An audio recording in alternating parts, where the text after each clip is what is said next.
This is the Liquitex Acrylic Gouache next to a traditional watercolor gouache.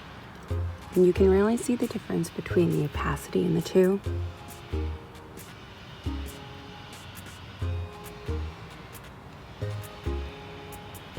In the areas where the Liquitex gouache is heavier, it still doesn't have the opacity and the deep pigmentation that the traditional one does.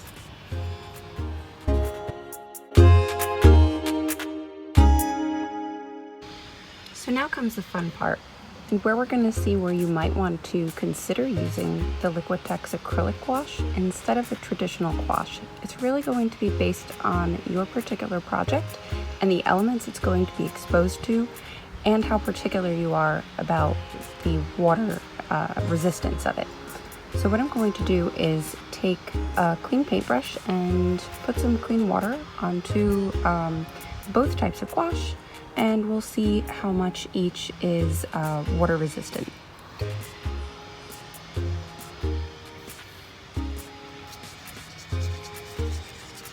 Alright, so you can see with the Liquitex that nothing is changing here, nothing's going anywhere.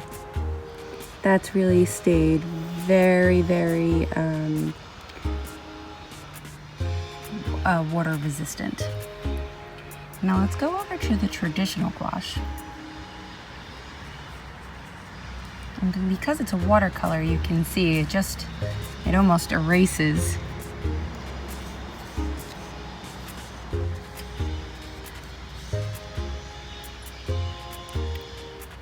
what you had before.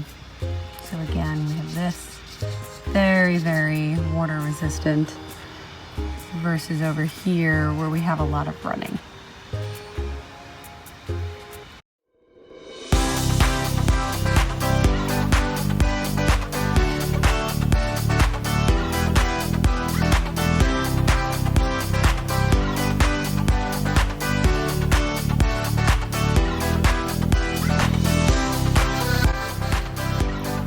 Same as with the previous test, doing them side by side to see the water fastness. We're going to also test out this green color.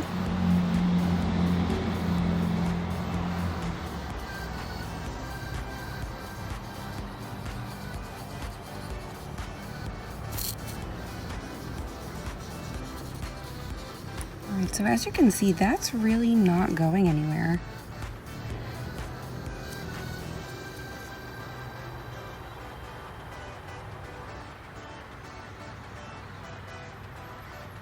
You'd almost ruin the paper before you could get that to budge.